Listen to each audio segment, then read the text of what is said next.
Dear listener, somewhere beyond the edge of the village, there's a cottage.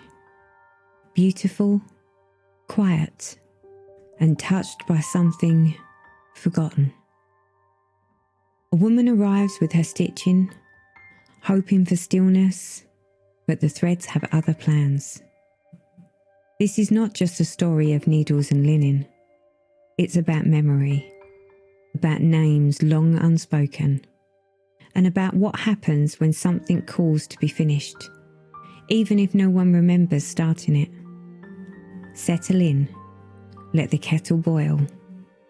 You've found the Stitch Witches of Threadwell Cottage. Let's begin.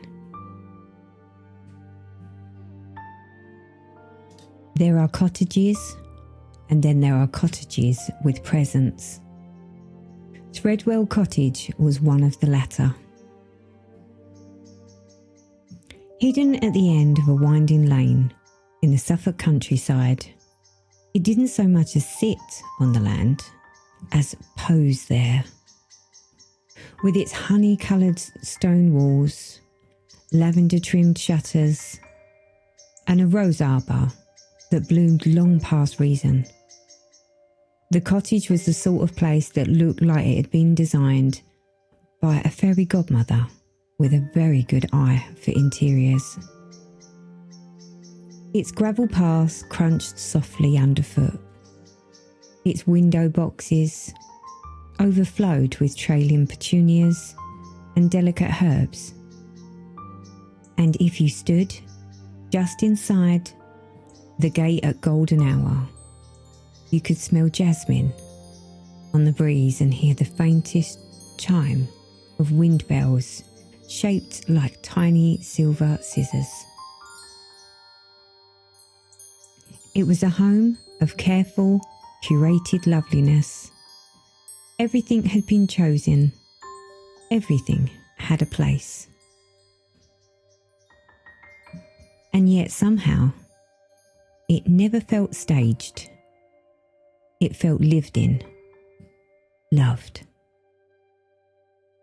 Inside the kitchen was all warm wood, marble counters and brass fixtures. A sage green Arga glowed softly in the corner, and a polished copper kettle whistled with steam. There was always tea, always something baking, or planning to be baked. There were candles that smelled of pear and freesia, books stacked just so, and flowers always fresh, always in bloom, even in winter.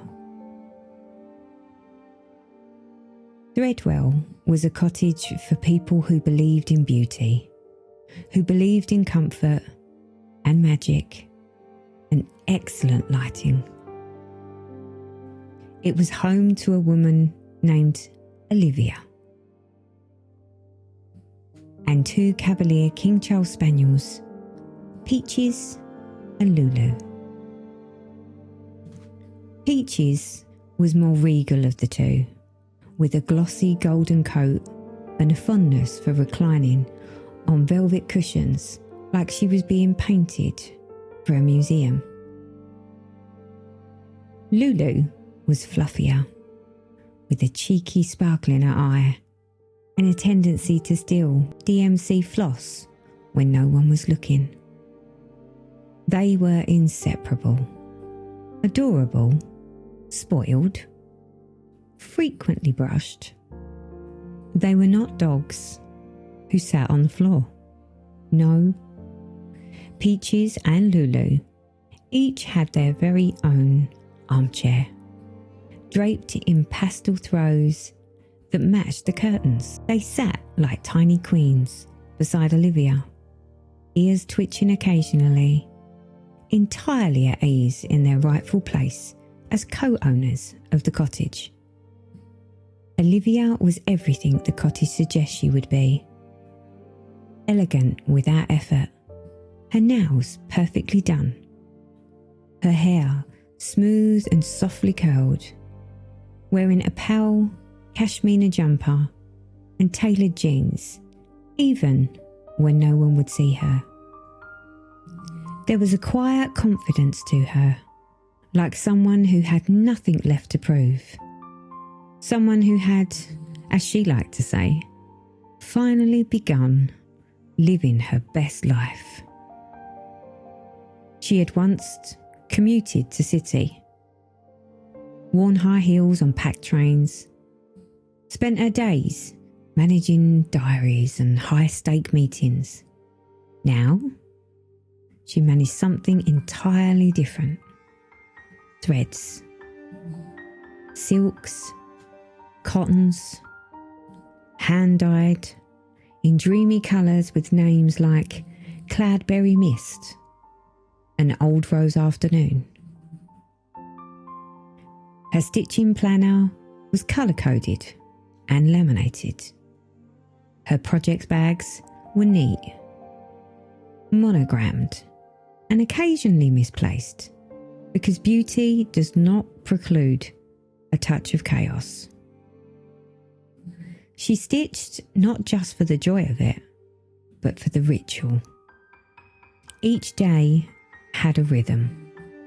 Morning walks through the fields with Peaches and Lulu, mid-morning tea, and a little time in the garden trimming back the rosemary, and then some time after lunch, the best part of the day, her stitching hour. This afternoon, like most, she was seated in the drawing room, where the fireplace crackled gently beneath a white stone mantel. The light came in soft through linen drapes. A low table stood at her side, with her porcelain teacup, her project bag, and a beautiful array of arranged floss threads. She was working on a design of a girl with wind-blown hair standing beneath a crescent moon. Her needle moved slowly, delicately, catching the light just so. Peaches dozed on her chair, chin tucked neatly beneath her paw. Lulu had her front legs crossed, like a lady of the court, eyes half-lidded and content. The whole cottage hummed with peace.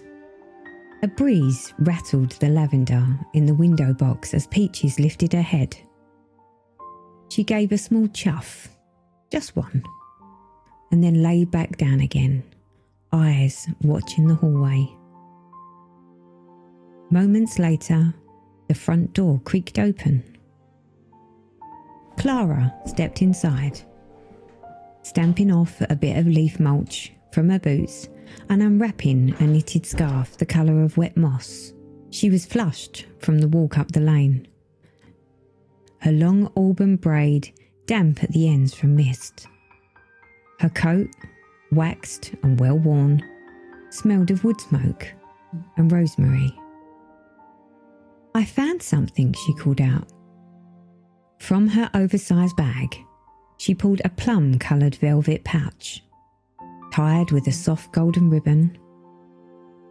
There was a tin tucked underneath her arm as well, though it was clearly for cake, not for stitching things. Olivia, still in the drawing room, with Peaches and Lulu, settled in their chairs beside her, looking up from the frame. "What kind of something?" she asked lightly, setting down her needle. "The kind you're not meant to find twice," Clara said as she walked in. It was at the old store past the orchard, the pop-up one, with the cracked teacups and no visible owner. You know the one. Olivia gave her a bemused smile. "The stall that only appears when it wants to." "That's the one." Clara untied the ribbon and carefully pulled out a square of aged linen. Beautiful, buttery soft, and pale with time. There was no pattern stitched on it yet, but tucked alongside it was a folded paper chart. It crackled faintly as she laid it open on the low table. The design was strange. An elaborate border of vines and leaves, punctuated with tiny symbols, acorns, moons, bees, little doors and keys. In the centre was a line of text written in ornate script. Threads remember what hands forget. Beneath that, a space left intentionally blank, perhaps for initials, or perhaps for something that hadn't been decided yet. Olivia reached out, drawn to the delicacy of the design. It's not signed. No design name. No number. No era. This doesn't look like it came from any shop I've known. Clara shook her head. The woman at the stall, well, if you can call it that, just looked at me and said, "It's ready again." And then she slipped it into the bag and handed me this. Clara held up a fruit scone, slightly squashed, but still fragrant, which I will be eating before Mo sees. "Too late," came a familiar voice from the hallway. Mo breezed in, cheeks pink from the cold, a basket in one hand and a sensible handbag in the other. "Oh, good," she said, immediately zeroing in on the linen. "Cake and projects. My kind of Thursday." Clara tucked the scone behind the pillow with exaggerated stealth. Peaches watched, unimpressed. "What's this then?" Mo asked, pulling off her scarf and moving in for a closer look. "It's something Clara found," Olivia said. "Old linen, unknown chart, mysterious source." So Mo leaned over the chart, peering through her reading glasses. "Well, I've never seen anything like it. But look at that symmetry. And those little foxes along the edge. Someone has a good eye." There was a brief, knowing pause between the three women. Mo straightened up. "Well, shall we put the kettle on?" "I already did," Clara said, nodding towards the kitchen. Just then, a quiet click and a rumble of the kettle signalled. It had finished. In a matter of minutes, there were cups of tea, warm lighting and the unmistakable atmosphere of three women who intended to stitch for the rest of the afternoon. Olivia chose the mysterious sampler. Carefully mounting it on her scroll frame, she selected a pale sage green silk for the vine work and threaded her needle in one slow motion, almost ceremoniously. Clara settled into her armchair with her current work in progress, a garden scene filled with foxgloves and a little wrought iron gate she was having opinions about. As Olivia began to stitch the outer border of ivy leaves, she noticed that the sploss seemed to deepen slightly in colour the moment it touched the fabric. Not all at once, just here and there. A brighter green, a richer gold. She paused. Clara blinked down at her own frame. "Is it me?" she said slowly. "Or did my floss just shimmer?" Mo frowned. "I could swear this row wasn't here a minute ago." They looked at one another and then down at their stitching. The chart on the table fluttered, though the windows were closed. Just once, as if exhaling. The sampler on Olivia's frame pulsed softly in the light. The words at the centre, threads, remember what hands forget, seemed more defined now, as if each stitch revealed something just underneath the surface. Not frightening, not even unexpected, just long forgotten and waiting. The afternoon folded into itself like a well-worn quilt. Outside, the fields dimmed from gold to violet as dusk crept in over the hedgerows. A robin sang once and then fell silent. The sound of the fire crackling blended with the rustling of threads being pulled through linen. The quiet clink of teaspoons resting in china cups. In the warm hush of Threadwell Cottage, the three women stitched on. At first, Olivia was focused on the border. The ivy leaves were charted in 4 shades of green, an elegant winding frame. But as she filled in a section just beneath the left corner, something curious happened. Her chart showed a fox sitting beneath an oak leaf. But what appeared on the linen wasn't quite that. The fox was there, but it wasn't sitting. It was walking. A small stitched path unfurled in front of it, uncharted, thread matching perfectly despite not being pulled from her stash. She held it at arm's length.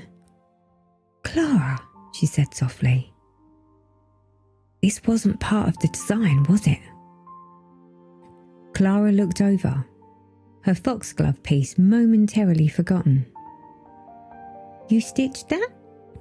"No," Olivia replied. "Not that bit." Clara leaned in, her brow furrowed, then lifted in quiet amusement. "It's following a trowel."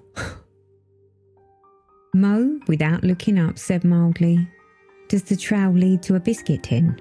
Because that's where I'm heading." She stood, stretched, and wandered into the kitchen, leaving her sampler momentarily on the side table. Clara returned to her own piece, but the chart, still lying open on the table near Olivia, had changed. Where there had once been blank space beside the central phrase, a faint image had just begun to appear, like something drawn in the fog on a window pane. Clara noticed it first. "Did you mark something?" she asked. Olivia shook her head slowly. "No, that wasn't there earlier."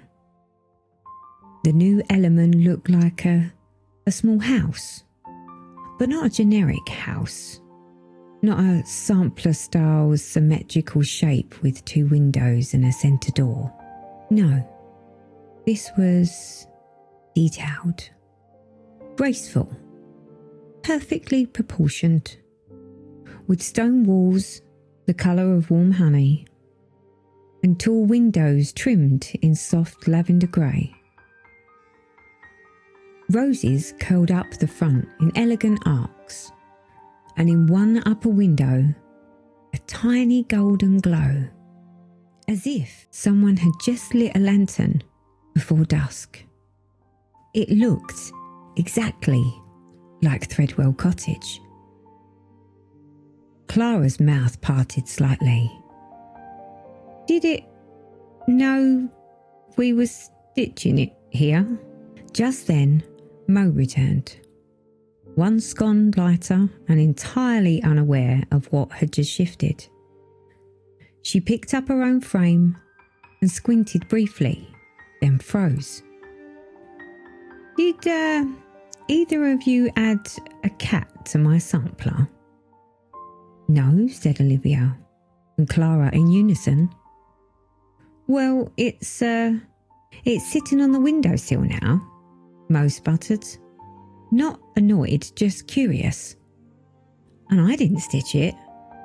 At least, I don't remember stitching it. Was it charted? Olivia asked. Mo flipped her chart pages. Nope. She narrowed her eyes and began slowly threading her needle again. None of them said the word out loud. Not yet. But something was happening. As they stitched, small, subtle changes appeared in their designs that hadn't been there before. Personal things, familiar shapes, a certain cup, a favourite tree, a forgotten button. Not added randomly, placed gently, deliberately, almost like memory. Olivia glanced again at the phrase in the centre of the sampler. Threads remember what hands forget. She breathed in deeply and then stitched on. The fire crackled louder just then, and Peaches opened one eye. Lulu stretched a paw and gave a luxurious sigh, as if the room had taken a long, contented breath. Clara leaned back in her chair, her hand resting lightly on the fabric. I think it's stitching us, she said softly. Mo gave a small, thoughtful sound. Or maybe we've always been part of it. No one answered for a while. Outside, the wind picked up, brushing the eaves. The lantern by the door flickered into life, though no one had lit it. In the corner, the old grandfather clock gave a sleepy chime. And in the sampler, in that small stitched window of Threadwell Cottage, a candle now flickered in the pane. Flickered, moved, as if someone or something had just passed behind it. It was past twilight now. The cottage glowed from within, soft lamplight reflecting off warm stone walls, polished copper, and the rich painting of oak floors. Outside, the garden had fallen still, save for the occasional rustle of the hedgehog slipping through the lavender. In the living room, Olivia stitched quietly, her hands steady even as her thoughts wandered. She was still working the outer edge of the sampler's border, ivy curling just as charted, but now, nestled between the leaves, tiny shapes had begun to appear. They weren't part of the original chart. A teacup, a pair of ballet slippers, a sprig of rosemary. She paused. She hadn't stitched those. And yet, she had. The stitches were hers. The tension unmistakably hers. But the needle moved without a full awareness, as though following a memory that bypassed thought. Clara was the first to speak. There's a charm in mine now, she said softly, not looking up. Like the ones my gran used to keep on her windowsill. It's not charted. I never even thought of it until just now. Olivia looked towards her. Clara was staring at her fabric, not frightened, not even surprised, just thoughtful. Reverent. Mo, who was working on a long diagonal row of tiny rooftop tiles, gave a low chuckle. Mine stitched a robin. Oh? Olivia mumbled. Mo nodded. Used to follow me when I walked to school as a girl. Every day, winter or not. I hadn't thought of it in, decades. They sat in stillness for a time after that. The fire popped. Somewhere upstairs the floorboard creaked, not from footsteps, just from the house breathing into evening. Peaches stirred in her chair, her paws twitched softly as if chasing something in her dreams. Lulu had curled up into a tiny cinnamon bun, the tip of her tongue poking out just a little. Olivia traced her fingers along the stitched border, stopping at a symbol she didn't recognise. It looked like a tiny key. The moment her fingertip brushed it, an image bloomed behind her eyes, sharp, sudden and strange. A hallway, faint perfume in the air, a key turning in a lock she hadn't opened in years. She drew her hand back. The sampler pulsed once underneath her fingers, almost like a heartbeat. Across the room, Clara looked up at the same time. "You felt that too," she whispered. Olivia nodded. Mo paused, her eyes narrowed. "What exactly is this thing?" They all turned to the sampler, which now shimmered faintly in the firelight, not with glitter or shine, but with presence, a warmth, a whisper. Olivia exhaled. "It's not just showing us things, it's remembering for us." Clara nodded slowly, like it holds echoes of something that belongs to us before we got it. Mo, practical as ever, folded her arms. "All right, suppose that's true. Why now? Why here?" "Because," Olivia said gently, "we're ready now." They each turned back to their stitching. And though they worked in silence, the sampler continued to evolve. With every stitch, something personal unfolded. A garden gate, long removed. A music box from childhood. Initials that belonged to a name no one had spoken aloud in years. Olivia's section was the most active. The border extended as she worked, organically, yet always beautifully balanced. At the centre, a second line of text began to appear, below the first. Again, it hadn't been charted. None of them saw it form, but there it was, clear and fine as spider silk. Begin where the memory ends. Dear listener, threads have begun to stir, and the past is gently unfolding. Thank you for joining this first part of the story. Until next time, thank you for listening.